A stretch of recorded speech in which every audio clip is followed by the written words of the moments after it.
Y así las cosas, queremos dar la bienvenida a Sadio Garavini Di Turno, politólogo con doctorado en ciencias políticas, con posgrado en la Universidad de Harvard en Relaciones Internacionales. Embajador, qué gusto saludarle, ¿cómo está? Sí, buenos días, Román, y buenos días a todos los que nos escuchan. Embajador, ¿cuál es el balance de la guerra hasta la fecha, casi un año después? Balance, me refiero militar, pero diplomático también.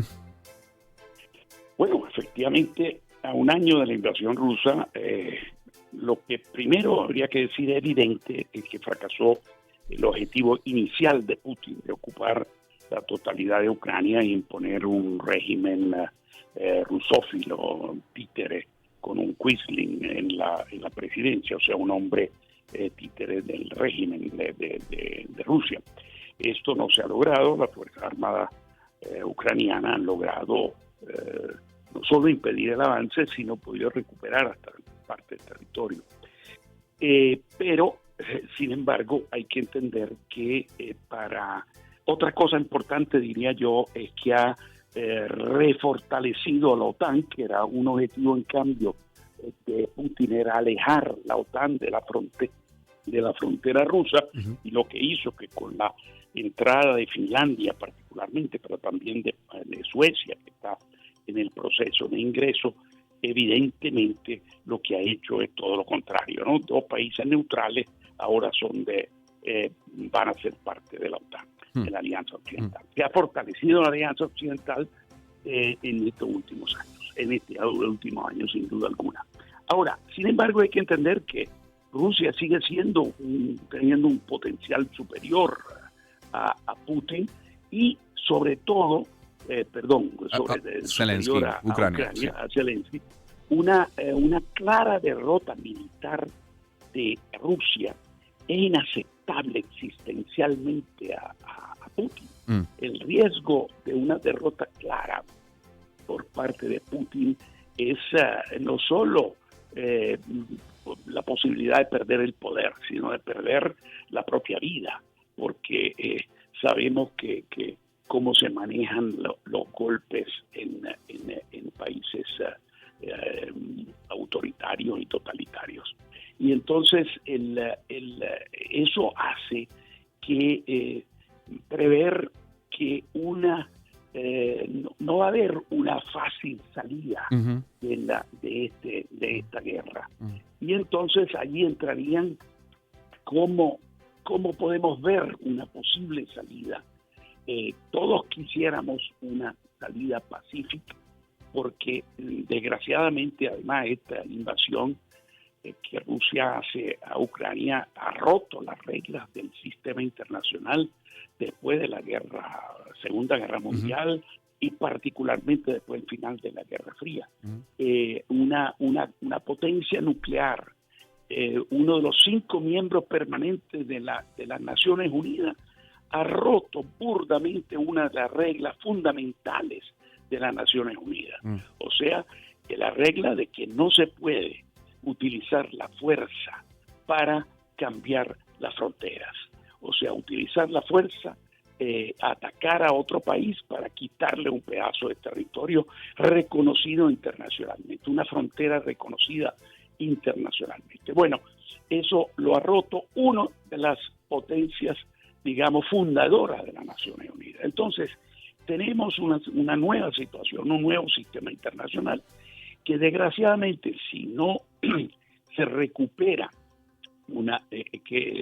esa regla de alguna forma, muy difícil por cierto, entramos en un mundo que se parece mucho al siglo antes de la Segunda Guerra Mundial, donde las potencias utilizaban la fuerza para intervenir y actuar sobre las potencias menores.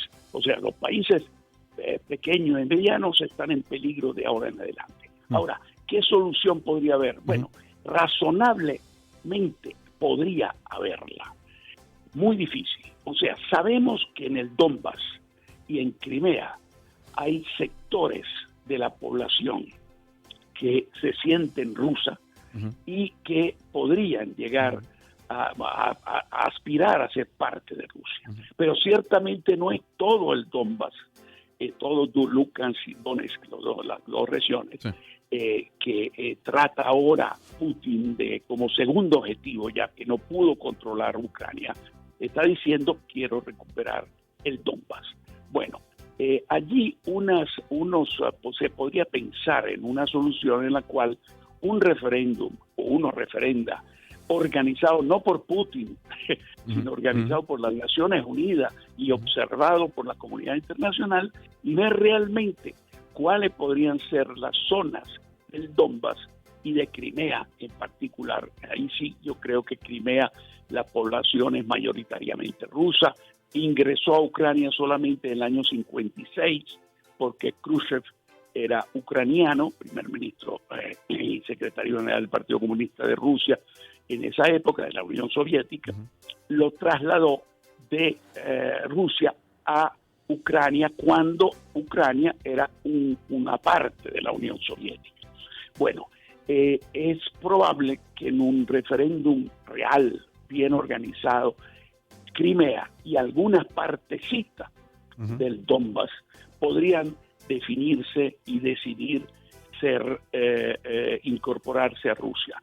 Bueno, eso podría ser una parte de la solución siempre y cuando Rusia aceptara a cambio que Ucrania se incorporara a la OTAN y a la Unión Europea, porque evidentemente para Ucrania esa sería la única garantía de que Rusia más adelante no podría reabrir y atacar de nuevo a Ucrania para tratar de agarrar más territorio.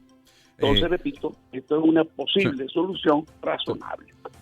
Embajador, conversaba en estos días con una maestra de primaria, estamos hablando de niños de entre 10 y 12 años, y tocaron el tema, pusieron el tema de la invasión rusa a Ucrania sobre la mesa, y los niños de 10 a 11 años decían, bueno, ¿de qué vale un país destruido?